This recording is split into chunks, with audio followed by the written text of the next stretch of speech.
apparently, according to Jason Kenney, Alberta's failed premier, who couldn't even finish out one term, we are, I think he's referring to us because we were his loudest, staunchest critics, alt-right media. And it was alt-right media that led to his downfall. Let's play this because you should never have opened your mouth, Jason Kenney. You should have just faded into obscurity, doing whatever you're doing now.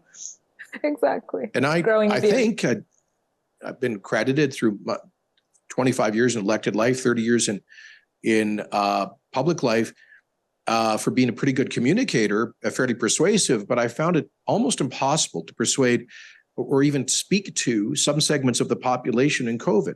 Mm-hmm. You know, there were, and I know this is a nonpartisan series, but I'll break this down into more political terms, which is to say there are large segments of the population that have broadly come to distrust mainstream legacy media outlets. And I think mainstream legacy media are partly have some responsibility for this. Okay, he's right. Sure. And so what's happened is you've had the rise of alternative media, both on the left and the right. And often their business model is the monetization of anger. So I found during COVID that if I stood up at a news conference and said, folks, we're going to have to bring in some really difficult and painful restrictions because we're running out of hospital beds. And we need to make sure that if you get into a car accident or if a loved one has a heart attack, that there's a bed for them. So we're going to have to slow a viral spread in order to preserve emergency, critical healthcare capacity. So if I went out and said that, a lot of people would hear it. They may not like it, but they would understand at least what the motive was and it was necessary.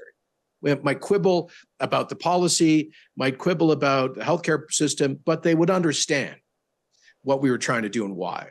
But I found in COVID, there was a whole segment of the population that had opted out of mainstream institutional legacy media who were only, in one case, listening to alt-right media and who just kept seeing stories about nurses doing TikTok dances in empty hospitals and that COVID was fake or massively exaggerated. It was. So those folks never heard what I had to say. No, we heard. And so they thought that these restrictions were done completely arbitrarily. They were. For malicious reasons. They were. So, that's an extreme example, but it's one that certainly worries me. Wow.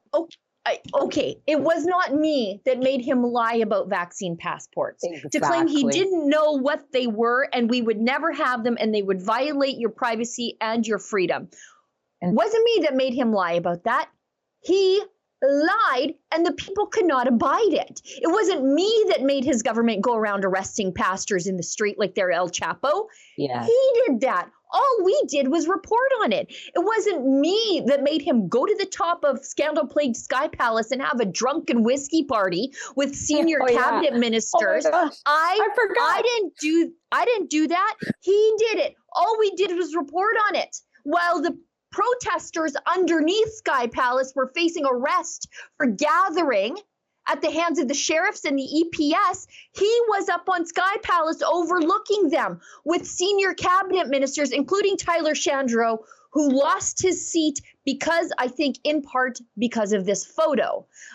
Even though Danielle Smith tried valiantly to save him by giving him a very red meat portfolio for Alberta Conservatives. Take the gun file. She tried to save him. Yeah. She couldn't even do it because there's too much stigma attached. We didn't do that. All we did was report on it. The public thought he was a liar on both the left and the right. And instead of having time to do some introspection, he can't even figure out why we elected a freedom-minded conservative woman who had been out of politics and who had in fact betrayed us once. We were willing to forgive that over what Jason Kenney did. The first thing she did was apologize for everything Jason Kenney had done to us. She had played no part in that, but she knew that that was a thing that we needed to hear to heal us. We forgave a betrayal that led to the NDP from her because she was not Jason Kenney. What does that say about Jason Kenney? You worded it all so perfectly. He is the sorest loser I think I've ever seen. I don't know what cave he's been living in. It's like he's been, I don't know, disheveled, growing a beard, and then just thought, I have the strength to attack them now, and clean himself up. But there was a couple things that he said there that stood out to me. He kind of caught himself when he said that he wasn't able to persuade, and then he backpedaled there. I thought that was really interesting. It's like, should you be persuading? Too stupid. We were too stupid. He's like, I was a great communicator over 30 years, but these rubes were too stupid to be convinced by my sweet, sweet words. We're just too dumb. We saw through the lies. And then he's like, I know this is nonpartisan, but like, he's just been waiting to say all this, and he makes it totally nonpartisan. But what really stands out to me the most here is another, applaud for independent media. He even said basically alternative media on the left and the right is a problem, because you're right. They are more free to go at him and government, and they're less chained. And you see that in his talk. He pointed out the lies that he did over and over. And I don't know how, but I actually forgot about that rooftop dining dinner, while he's throwing pastors in there and throwing more pastors behind bars than any other place. I cannot believe how narcissistic it is for him to have sat there and just been like, it's all them, it's not me. Wow. Yeah. And he spent his entire career leading up to being the premier of Alberta advocating for civil liberties in other countries.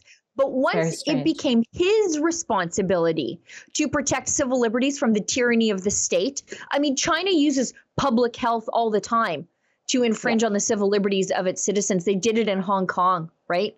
When they took over Hong Kong and cracked down on the protests there, they said it was, for public safety, that we have to stomp all over the rights of free people. And I'm sure even to this day, Jason Kenney himself cannot travel to China because of his advocacy for religious and ethnic minorities there. Wow. But it's real easy. It's real easy to complain about those issues from afar. It's real easy to point the finger from the safety of Canada. But it's when it's easy to be an advocate for civil liberties during the good times. When there's no persecution. But to flip from, it's the reversal of Saul to Paul. It's like flip to go from the defender to the persecutor. I mean, I don't know what that is. Was it just not genuine? Was that just the card you wanted to play at the time? Or did something really happen to shift you and make you go down such a dark, evil path? I think that he believes these things in theory, but in practice, he just couldn't pull it off. He couldn't do the hard things. And a lot of people can't do the hard things. And we saw this with the Christian churches during COVID, right? How many pastors knew that it was the right thing to be obedient to God above the state? But when the rubber met the road, when they were truly tested, they failed the test. And, Ezra asked one time at one of the church under fire screenings, he said, how many of them actually truly believed the things they were saying from the pulpit? I don't know. I mean, people fail. That's why there are great men in history that stand out and you remember them because they are so few and far between. And as it turns out, Jason Kenney was not one of those great men in history. Hey folks, that was a clip from the daily live stream. I co-host it Monday to Thursday from 1 p.m. to 2 p.m. Eastern Standard Time. The Alberta team takes over on Friday. Please tune in. And by the way, we want to hear your 2 cents worth. If you're able to make a minimal $5 donation, we will read your chat on the air live. Thank you.